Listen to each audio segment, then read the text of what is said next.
Assalamualaikum warahmatullahi wabarakatuh. Berjumpa kembali di mata kuliah metode perancangan program.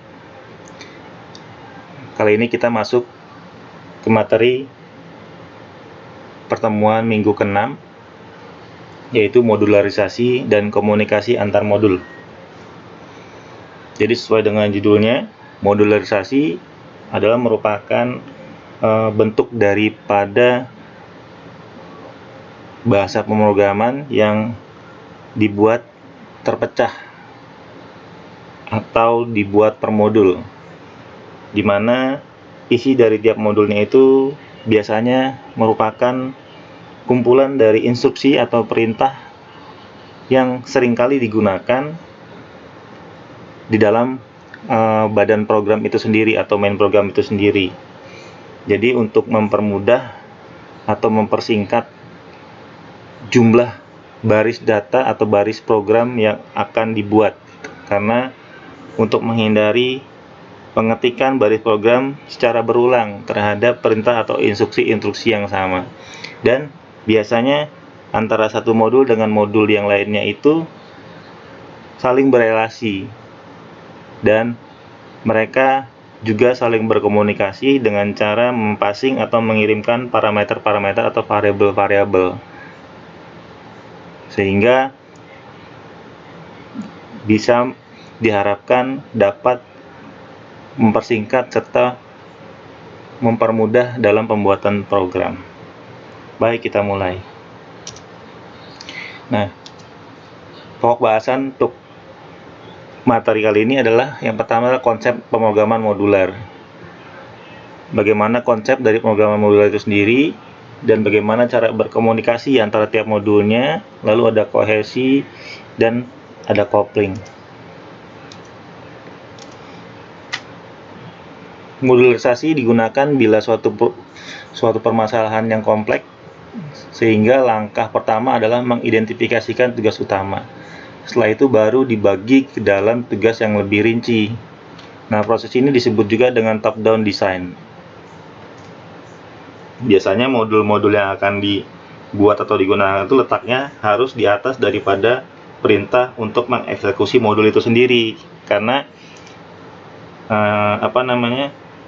perintah untuk mengeksekusi modul itu tidak akan bisa jalan kalau di atasnya itu belum didefinisikan nama modulnya atau modulnya itu sendiri, atau kumpulan-kumpulan dari instruksi-instruksi yang dibungkus ke dalam modul, sehingga tidak terjadi broken link istilahnya gitu, karena si eksekusi itu sendiri hanya bisa dijalankan jika modulnya berada di atas daripada perintah eksekusi dari modul itu sendiri.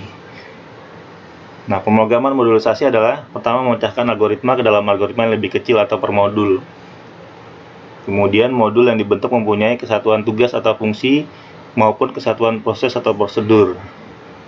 Setiap modul harus mempunyai single entry dan single exit secara beruntun dari atas ke bawah atau dari awal ke akhir modul, memiliki main program atau subprogram atau modul. Jadi konsep pemrograman modul itu sendiri tadi sudah sebutkan sebelumnya, bahwa suatu modul itu adalah merupakan kumpulan set instruksi-instruksi yang biasanya sering digunakan di dalam program. Dia dibungkus, dipisahkan sendiri di dalam main program, tetapi posisinya harus dia di atas daripada perintah untuk mengeksekusinya gitu. Dan tiap-tiap modul itu bisa jadi perintah untuk mengeksekusi modul tersebut mengarahkan kepada satu modul, di mana modul tersebut itu nanti bisa berelasi dengan modul lain dan saling berkomunikasi dengan cara mengirimkan atau mempassing parameter-parameter atau variabel-variabel. 6 langkah pemrograman. Yang pertama adalah dalam pembuatan pemrograman modular, definisikan dulu masalahnya, lalu klasifikasikan ke dalam input, proses, dan output. Pisah-pisahkan tuh, inputnya seperti apa, prosesnya seperti apa, lalu nanti output yang diharapkan seperti apa. Nah, itu bisa dibolak-balik ya, atau dibuat kebalikannya. Kita buat dulu, desain dulu outputnya seperti apa, kemudian tentukan prosesnya, lalu siapkan inputnya. Itu bisa dibuat secara kebalikannya. Semisal kita ingin membuat sebuah sistem untuk mencetak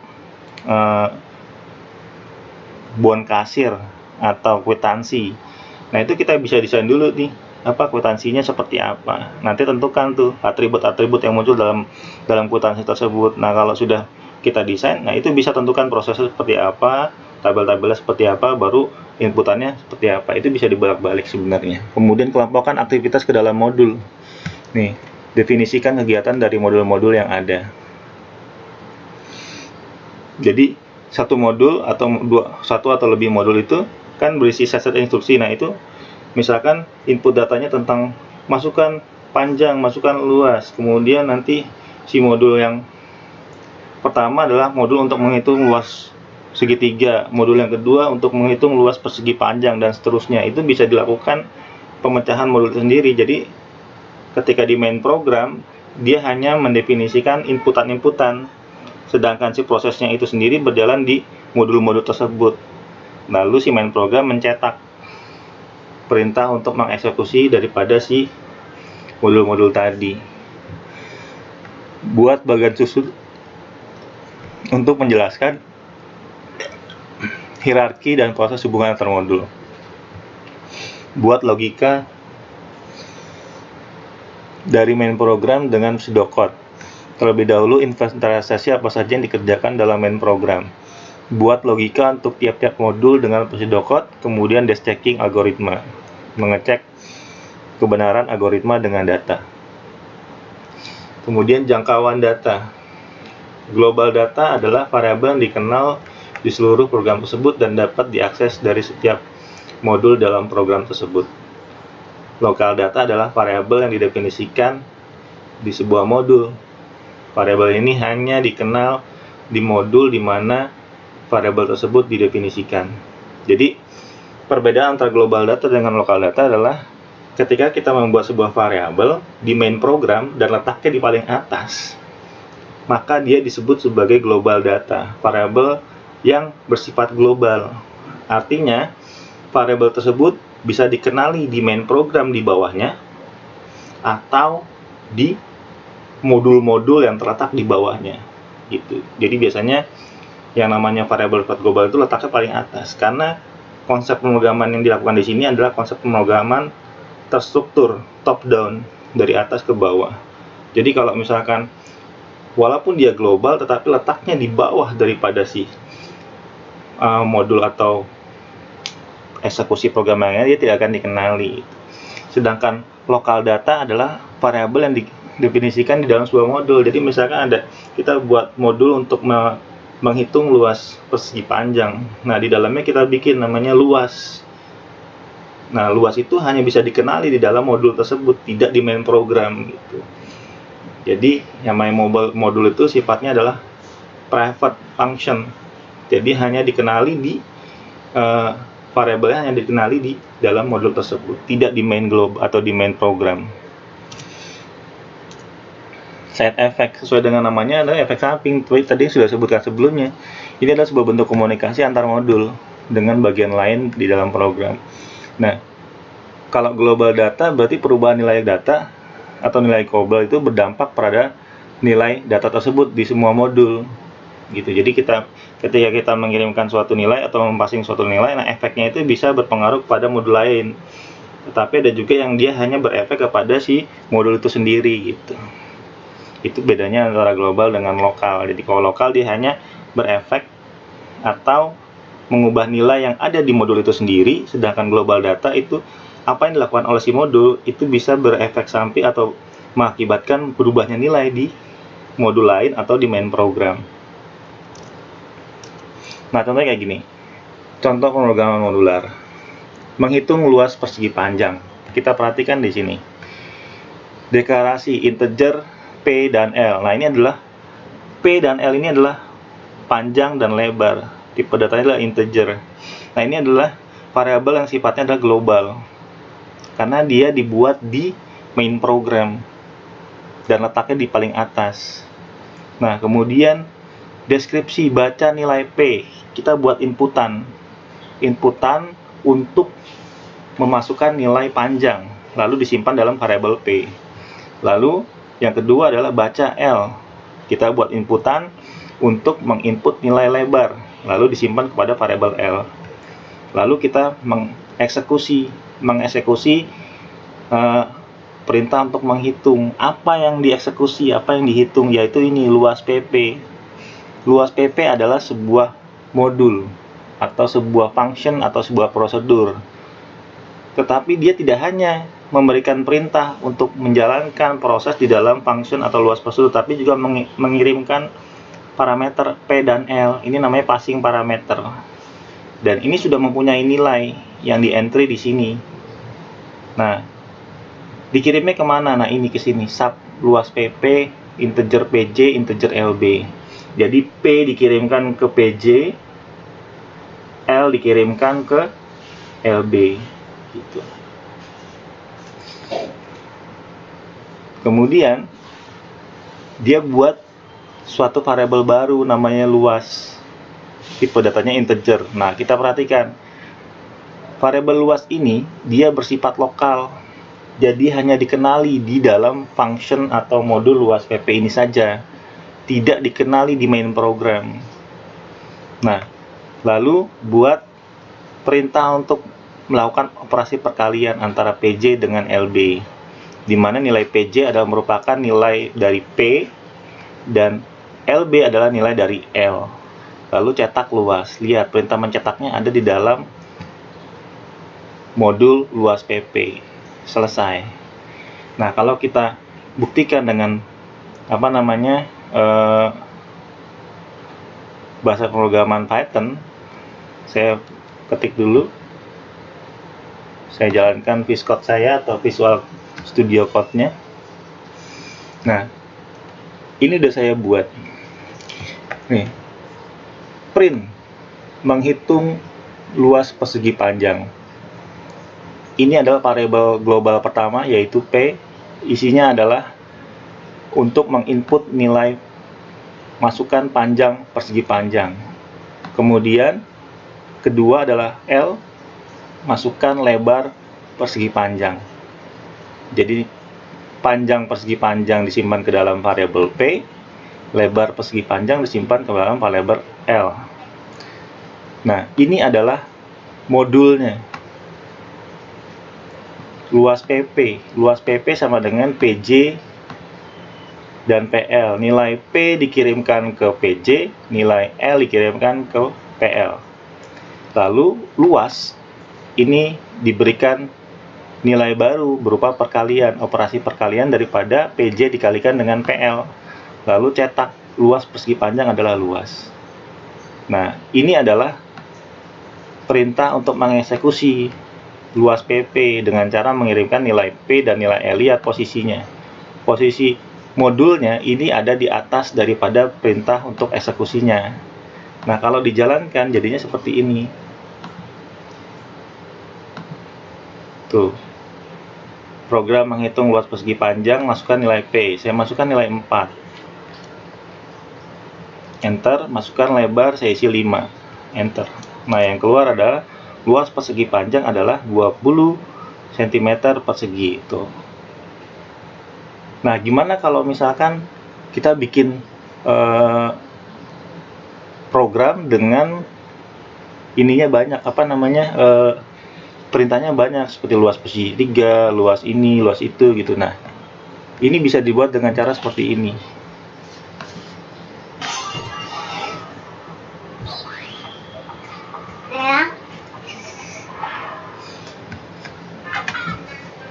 Nih, program menghitung luas bangun-bangun datar.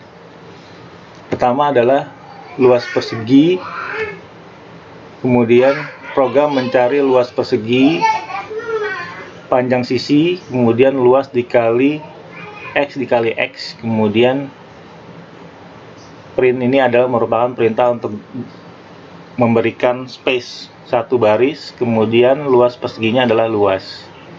Kemudian ada lagi luas PP atau persegi panjang. Ini mencari luas persegi panjang. Masukkan panjangnya, masukkan lebarnya. Kemudian kalian antara X kali Y, karena ini tadi X dan Y. Kemudian cetak. Kemudian ada luas segitiga. Kemudian ada luas lingkaran, dan seterusnya. Jadi banyak sekali modul-modulnya gitu. Kita bisa pilih salah satu. Ya, misalkan saya mau pilih yang luas trapesium ya. Saya tinggal copy saja luas trapesium. Lalu ini saya jalankan di sini luas trapesium. Di koma kurung buka kurung tutup, simpan lalu jalankan. Nah, masukkan sisi trapesium. Kita masukkan 5. Kemudian masukkan sisi bawah trapesium 4. Masukkan tingginya 3. Tuh, keluar. Luas trapesium adalah merupakan perkalian antara sisi atas ditambah dengan sisi bawah, lalu dikali dengan sisi tinggi, lalu dibagi 2. Nah, gimana kalau diganti dengan luas BK nih? Diganti misalkan dengan luas BK. Berarti ini diganti dengan luas BK, kita simpan, kita jalankan. Tuh, luas BK adalah masukkan diagonal 1, misalkan 5, diagonal 2 adalah 4. Nah, luas belah ketupat adalah 10 cm. Jadi tinggal memanggil nama fungsinya saja atau nama modulnya saja.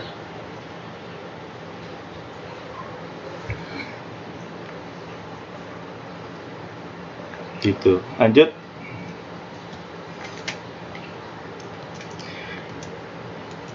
Parameter data adalah parameter status pas flag atau boolean. Jadi bisa data kayak tadi P dan L, tapi bisa juga status atau boolean, nilainya adalah binary 0 dan 1 atau true dan false. Kemudian dalam merancang modul sebaiknya lebih banyak menggunakan parameter data. Hindari menggunakan parameter status sebanyak mungkin. Kemudian ada parameter passing. Ini menyampaikan data dari modul pemanggil ke modul yang dipanggil atau subordinate, kemudian menyampaikan informasi dari subordinate ke modul pemanggil. Informasi data yang dikirim atau diterima di passing dua arah dari modul pemanggil ke subordinate maupun sebaliknya. Nah, ini adalah penggambaran daripada parameter passing. Ini superordinate mencetak laporan pesan. Kemudian mencetak laporan pesan, ini subordinate-nya. Atau ini main programnya, ini adalah subprogramnya. Nah, komunikasi adalah modul. Tiap modul itu bisa berkomunikasi dengan cara apa? Dengan cara mengirimkan parameter kepada modul lain, atau suatu modul itu memanggil modul lain kemudian sekaligus mengirimkan parameter. Nah, ini terbagi menjadi parameter aktual, yaitu parameter yang disepakati pada saat prosedur dipanggil untuk dilaksanakan. Contoh tukar A, B. Nah, kayak tadi tuh. Luas PP sama dengan PL gitu. Ini A dan B adalah parameter aktual. Kemudian parameter formal, ini parameter tuliskan pada definisi suatu prosedur atau fungsi. Nah, ini adalah nama prosedurnya atau nama subprogramnya. Kayak tadi luas PP sama dengan PJ dan PL. PP dan PL, panjang dan lebar gitu. Kemudian pemanggilan dengan nilai atau call by value. Pemanggilan dengan nilai dari parameter aktual akan ditulis ke dalam parameter formal. Dengan cara ini nilai parameter aktual tidak bisa berubah walaupun nilai parameter formal berubah. Tuh. Pemanggilan dengan acuan. Pemanggilan dengan reference merupakan upaya untuk melewatkan alamat dari satu variabel ke dalam fungsi. Cara ini dipakai untuk mengubah isi suatu variabel di luar fungsi dengan melaksanakan pengubahan dilakukan di dalam fungsi. Nah, ini contoh kasus modularisasi. Susunlah algoritma untuk mengurutkan beberapa bilangan dengan urutan menaik atau ascending dengan tampilkan hasil bilangan short tersebut. Definisi masalahnya adalah inputannya, banyaknya data. Kemudian bilangan yang akan diurutkan. Jadi ada dua inputan nih. Yang pertama banyaknya data. Misalkan data yang diinputkan banyaknya adalah 3. Berarti kita membuat sebuah perulangan sebanyak 3 kali, yaitu masukkan data pertama, masukkan data kedua, masukkan data ketiga. Tapi kalau yang diinput pertama kali datanya banyaknya adalah 5, berarti nanti akan muncul lagi inputan berupa masukkan data pertama, data kedua, data ketiga, data keempat, data kelima. Jadi banyaknya bilangan yang diurutkan atau diinputkan adalah sesuai dengan banyaknya data yang diinputkan pertama kali. Outputnya adalah bilangan terurut. Berarti ada proses nih untuk pertama mengecek antara bilangan pertama, kedua, dan seterusnya. Lalu kalau bilangan pertama ternyata lebih kecil daripada bilangan kedua, maka posisinya tetap. Tetapi kalau bilangan pertama lebih besar daripada posisi kedua, lakukan proses tukar data. Tukar data, tukar data, tukar data sampai nanti hasilnya terurut. Itu modul yang menjalankan. Nah, ini prosesnya baca data pertama, kedua, dan seterusnya. Kemudian lakukan pengurutan. Solusinya adalah input satu pertama lah banyaknya data. Kalau di sini kita lihat data pertama, data kedua, data N. Data N ini kita nggak tahu jumlahnya berapa. Ini tergantung dari banyaknya data yang kita entry. Kalau 5 ya berarti ada 5 kali masukan. Kalau 6 ya 6 kali masukan. Makanya tidak diketahui. Dan ditulis namanya N. Jadi banyak data ini adalah N data. Itu. Prosesnya adalah baca data pertama, 2, dan seterusnya sampai data ke N. Setelah dibaca data, di sort, datanya diurutkan di dalam modul tersebut. Kemudian setelah terurut semua baru cetak hasil sortnya. Nah, outputnya adalah sudah terurut data pertama, data kedua, dan sampai dengan data KN. Ini hierarkinya nih. Hierarki itu kayak bagian ya, atau urut-urutannya, top down-nya seperti apa.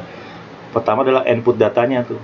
Data pertama, data kedua, data N sesuai dengan banyaknya data yang dimasukkan. Kemudian ada sortingnya, pengurutan. Diurutkan dulu tuh, data pertama sampai ke data KN-nya. Kalau belum urut, maka ada proses penukaran data. Gitu kayak tadi tuh. Misal data pertama ternyata lebih besar daripada data kedua, itu ada proses penukaran posisi. Yang lebih kecil di depan. Nanti yang kedua diseleksi lagi dengan yang ketiga, ditukar lagi gitu. Sampai nanti hasilnya tersurut. Makin banyak data yang dimasukkan, maka proses pengurutannya makin panjang. Gitu. Dia akan mengurutkan dari posisi ke-1, kedua, ketiga, dan seterusnya sampai dia benar-benar terurut. Itu kalau sudah terurut baru dicetak hasilnya. Cetakannya adalah sesuai dengan yang diharapkan. Semuanya sudah berurut dari kecil ke besar. Kalau ascending. Tapi kalau descending berarti dari besar ke kecil, tergantung seperti apa ingin cetakannya dihasilkannya. Nah, ini hasil modulisasinya nih. Di sini ada main program nih, program sorting. Nah, ini ada main sorting, kemudian ada deklarasi global, yaitu N, J, dan data sebanyak 10 array. Nilainya maksimal 10 ya. Tipe datanya semuanya integer, artinya N, J, dan data 10 ini semuanya diisi dengan bilangan bulat, bilangan integer, bukan bilangan pecahan. Kemudian baca nilai N. Tuh, kita lihat baca nilai N. Berarti dia minta inputan dulu berupa berapa nilai data yang ingin dimasukkan. Kalau 3 ya berarti nanti ada proses input data tuh. Berarti dia membaca nilai N. Kita lihat, ada nggak input data? Oh, ada di sini tuh, input data. Berarti dia menjalankan modul yang ini, input data. Apa isinya? Perulangan. Perulangan dengan variabel I sebanyak dari 1 sampai N. Jadi kalau 3 kali dimasukkan berarti ada 3 kali inputan tuh. Baca data I1, I2, I3, dan seterusnya. Kalau 3, kalau 5 sampai 5, dan seterusnya gitu. Ini adalah perintah untuk membaca, menginput data. Lalu yang kedua ada sorting data. Setelah diinputkan sebanyak data yang diinginkan, baru diurutkan ke sorting data. Mana sih sorting data? Ini sorting data. Lakukan perulangan sebanyak 1 sampai N. Ya, kalau 3 berarti 1 sampai 3. Tetapi nanti dari 3 data tersebut diurutkan dengan perintah ini. J, N to N, J lebih besar daripada 1. Jadi dia akan membandingkan tuh antara J atau antara data pertama, kedua, dan ketiga. Nah, kalau nilai inputan pertama lebih besar daripada inputan nilai kedua, nah ada perintah ini, tukar data. Tuh. Apa yang ditukar? Nilai J yang sekarang, posisi yang sekarang dengan J-1. Jadi membandingkan antara nilai awal dengan nilai kedua dan ketiga dan seterusnya. Lalu ditukar data. Nah, tukar data itu ada di mana? Ini di sini tukar data. Lihat yang di passing tuh. Ini J, ini A. Ini J-1, ini B. Ini yang di passing. Nah, di sini ada proses penukaran. Ada variabel temp, ini tipe data integer. Nah, temp ini berisi data B. Ini data B ya, J-1. Kemudian data B ini diberikan nilai baru berupa data A, yaitu A. Yang dimana ini dipasin dari J. Kemudian data A berisikan dengan data temp, kemudian selesai. Dibalikan lagi tuh ke sini. Lalu dibalikan lagi ke sini, lalu dicetak data. Data yang dicetak adalah data yang sudah diurutkan dari kecil ke besar.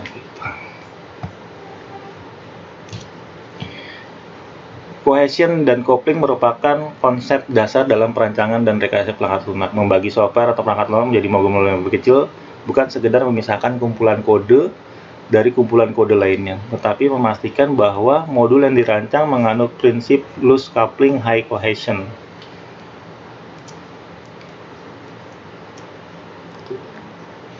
Kohesi adalah keratan hubungan elemen-elemen di dalam satu modul. Nah, macam-macam kohesi pertama ada functional, sequential, communicational, procedural, temporal, logical, coincidental. Nah, ini makin ke atas makin baik dan kuat, tapi makin ke bawah makin jelek dan lemah. Perubahan pada modul dengan tingkat kohesi tinggi tidak terlalu membawa dampak perubahan terhadap modul lain, sehingga lebih mudah dalam pemrograman, pengujian, dan perawatan. Modul dengan tingkat kohesi tinggi itu lebih mudah dipahami dan didokumentasikan. Sedangkan pada modul dengan tingkat kohesi tinggi, informasi lebih mudah disembunyikan karena komunikasi antar modul diminimalkan. Nah, ini kohesi fungsional mempunyai satu tugas, yaitu menghasilkan satu hasil atau satu parameter output. Bisa satu atau lebih parameter input. Jadi output satu, tetapi outputnya bisa banyak. Nah, contohnya kayak gini, menghitung pajak penjualan. Jika harganya lebih besar dari 5.000 tuh, berarti yang diinput lebih dari satu tuh, baru lebih besar dari 5.000. Tetapi nilai yang di output adalah pajaknya. Berapa pajak? Yaitu harga dikali 0,25. Ya, kalau harga lebih besar dari 5.000 berarti 50, harga yang diinput lebih besar dari 5.000 itu dikalikan dengan 0,25. Tapi ada kondisi else-nya. Kalau harganya lebih besar dari 4.000 tuh, kalau lebih besar dari 4.000, maka pajaknya adalah harga dikali 0,25. Ini beda ya harganya, karena kan inputannya beda-beda. Kemudian kalau harga dari 3.000 sama, dia pajaknya 0,25 dikali harga, tetapi nilainya pasti pajaknya beda-beda gitu, karena ini kan di atas 5.000, di atas 4.000, di atas 3.000. Nah, gimana kalau 6.000 ya masuk ke sini? Gimana kalau 4.500 ya masuk ke sini gitu. Jadi 4.500 kali 0,25 tidak dengan 5.000. Ini bukan yang ini diproses gitu. Terakhir, kalau di atas 2.000 juga dapat pajaknya adalah sekian. Tapi kalau di bawah 2.000 nggak kena pajak. Inputannya banyak, tapi outputnya satu. Kemudian ada kohesi sequential, mempunyai pekerjaan yang beruntun. Kegiatan yang dilakukan lebih dari satu, hasil dari kegiatan sebelumnya menjadi masukan bagi kegiatan selanjutnya. Dapat dipecah menjadi fungsional. Tuh, lihat. Key-nya adalah ini, hasil dari kegiatan sebelumnya menjadi masukan dari kegiatan selanjutnya. Menghitung penjualan. Kalau jumlah belinya adalah 300, maka mendapatkan potongan. Potongannya berapa? Jumlah beli dikali harga beli dikali 15%. Nah, kalau lebih dari 200, 10%, lebih dari 100, 5%. Tapi kalau di bawah 100 nggak dapat potongan. Key-nya cuma sini. Tapi dia mengambil nilai potongan. Nah, nilai potongan ini merupakan kegiatan sebelumnya. Jadi pencarian nilai potongan ini ada di modul sini, dari if sampai NIF. Dipakainya di mana? Di sini, kegiatan selanjutnya, yaitu mencari nilai pembelian. Pembelian adalah jumlah beli dikali harga beli diambil potongan. Tuh, jumlah belinya udah ketahuan, harga belinya udah ketahuan, tapi potongannya ini belum ketahuan. Gimana cara tahu ini? If dan NIF. Tuh. Jadi menggunakan rumus atau fungsi kondisi untuk mendapatkan nilai potongan. Nah, baru dipakai di pencarian nilai pembelian. Nah, begitu juga untuk total pembelian. Total pembelian ini ditambahkan dengan pembelian. Pembelian ini yang merupakan hasil dari kegiatan sebelumnya, yaitu pencarian nilai pembelian. Gitu. Nah, ini adalah kohesi sequential. Kemudian ada kohesi komunikasional. Kegiatan lebih dari satu menggunakan data yang sama dapat dijadikan fungsional. Nah, ini contoh. Kegiatan lebih dari satu nih, proses perhitungan. Ada pencarian nilai C, pencarian nilai D, pencarian nilai E, pencarian nilai F, dan pencarian nilai G. Itu. Tapi datanya bisa sama, A, B, A diambil satu. Ini datanya cuma A sama B, A sama, tapi kegiatannya beda-beda tuh. Ada pencarian C, D, E. Prosesnya beda-beda. Hasilnya juga, hasil yang dihasilkan juga beda-beda gitu. Kemudian ada kohesi prosedural. Satu kegiatan dengan kegiatan lain tidak berhubungan. Tuh, key-nya adalah satu kegiatan dengan kegiatan lain tidak berhubungan. Hubungan antara elemen yang satu dengan yang lainnya karena urutan statement. Karena urutan statement ya, baris. Jadi dari atas ke bawah dan seterusnya. Dapat dipecahkan menjadi fungsional. Contoh, sak, baca, record, MHS, dan total usia mahasiswa. Tentukan nilai record, nomor record 0. Ini nilai awal. Set total usia sama dengan 0. Jadi nomor record awal adalah 0, total usia adalah 0. Baca record mahasiswa. Do while if not EOF. Lakukan perulangan sampai akhir data. EOF itu berarti end of file. Jadi EOF adalah end of file. Total usia sama dengan usia ditambah dengan total usia. Jadi total usia awalnya 0 kan? Berarti usianya itu ditambah dengan 0. Sedangkan nomor record adalah nomor record tambah dengan 1. Awalnya adalah 0. Berarti record pertama adalah 0 ditambah dengan 1. Sampai dia end of file. Sampai dia ngebaca nilai berapa jumlah record mahasiswanya. Kalau ada 10 ya urutan perulangannya sampai 10 gitu. Kalau record mahasiswanya ada 5, misalkan satu kelas ini ada 34 orang, ini akan melakukan perulangan sebanyak 34 kali gitu. Sampai end of file, sampai record ke 34. Lalu cetak nomor recordnya, cetak total usianya, selesai. Kohesi temporal. Elemen-elemen terlibat dalam kegiatan yang mempunyai hubungan dalam waktu. Urutan tidak penting. Contoh kayak gini, sub inisialisasi, buka file transaksi. Total transaksi 0. Ini pembelian nilai awal ya. Pembelian nilai awal ini mau taruh di mana juga nggak masalah gitu. Karena sama-sama terdeteksi semuanya gitu. Karena dia di dalam satu modul yang sama gitu. Kohesi logical, elemen-elemen melakukan kegiatan dengan kategori yang sama. Parameter masukan menentukan kegiatan yang dilaksanakan. Tidak semua kegiatan dikerjakan. Contoh read all file, file code-nya adalah parameternya atau variabelnya. Ini harus berupa bilangan bulat. Kenapa bilangan bulat? Karena case yang digunakan di sini case of file code, ini of ya, bukannya if ya. Kalau satu baca read customer transaction record. Nah, kalau belum sampai ketemu akhir dari datanya, end of file-nya, maka jalankan perintah increment customer trans count. Tuh, kalau satu dia baca customer transaction record, jadi baca record transaksi dari customer. Tapi kalau dua, yang dibaca apa? Record master customer. Kalau belum sampai akhir data, baca terus tuh customer master count. Kalau ini transaction count, ini master count. Tapi kalau yang diinput adalah 3, maka yang dibaca adalah record product master. Produk, ini customer, ini transaksi, ini produk. Kalau belum sampai akhir data, maka increment, baca terus dari awal sampai terakhir, yaitu record master count gitu. Ya, OF itu saya ulangi adalah end of file. Kohesi koinsidental, elemen tidak mempunyai hubungan. Contoh, sub file processing, open employee, update file. Tuh, ini tidak mempunyai hubungan. Ini kan file update karyawan. Kemudian setelah itu baca record tabel karyawan. Lalu print page heading. Ini adalah kepala dari judul ya ketika ingin mencetak. Kemudian open employee master file. Ini membuka file master daripada tabel karyawan. Kemudian tentukan set page count to 1. Nah, tentukan halaman paging ke halaman pertama. Kemudian set error flag to false. Jadi kalau misalkan kita mau membuat sebuah tampilan ya, tampilan data karyawan, kan data karyawan banyak tuh, bisa sampai puluhan, ratusan, bahkan ribuan kalau perusahaannya besar. Nah, kan nggak mungkin ditampilkan semua dalam satu halaman. Nah, biasanya kalau menggunakan data table, itu ditampilkannya 10 halaman, 10 baris, 10 data dulu. Tetapi nanti ada paging di bawahnya gitu. Halaman pertama, kedua, ketiga, dan seterusnya gitu. Nah, ketika tampil 10 record pertama itu disetting paging halamannya adalah halaman 1 sampai nanti kedua berarti 11, 20, ketiga 21, 30, dan seterusnya. Coupling adalah keratan hubungan antar modul, tingkat saling ketergantungan di antara dua modul. Faktor yang mempengaruhi coupling, pertama jumlah data yang disalurkan, jumlah kontrol data yang disalurkan, kemudian jumlah elemen data global yang digunakan bersama-sama oleh beberapa modul. Nah, ini jenis-jenis couplingnya, ada data, ada stem, ada kontrol, eksternal, dan common. Ini makin ke atas, itu makin baik kopling, maka makin rendah ketergantungan suatu modul terhadap modul lain tuh.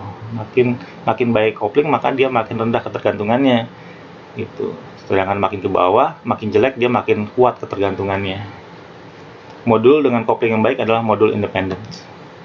Nah, kopling data ada nih, komunikasi antara modul menggunakan data. Diinginkan jumlah data minimal, kemudian parameter data yang disalurkan semakin sedikit makin baik. Iyalah, kayak tadi tuh yang masukkan jumlah data lalu urutkan ya. Kalau semakin dikit kita masukin 2 ya enak. Misalkan saya masukkan berapa banyak data yang menurutkan 2, berapa data pertama 5, data kedua berapa 3, tinggal bandingin 5 sama 3 gedean mana. Kalau gedean 5 ya tinggal ditukar jadi posisinya 3 sama 5, kan lebih dikit lebih baik. Tapi kalau lebih banyak misalkan kita masukin 10, nah kan tuh ribet, dari 1 ke 10, 2 dibandingin, 1 ke 3 dibandingin, 1 ke 4 dibandingin, sampai terus muter-muter gitu. Prosesnya akan lebih lama gitu. Jadi makin sedikit makin baik, makin banyak ya makin jelek, makin lama gitu. Contoh kopling data nih kayak gini. Proses record transaksi.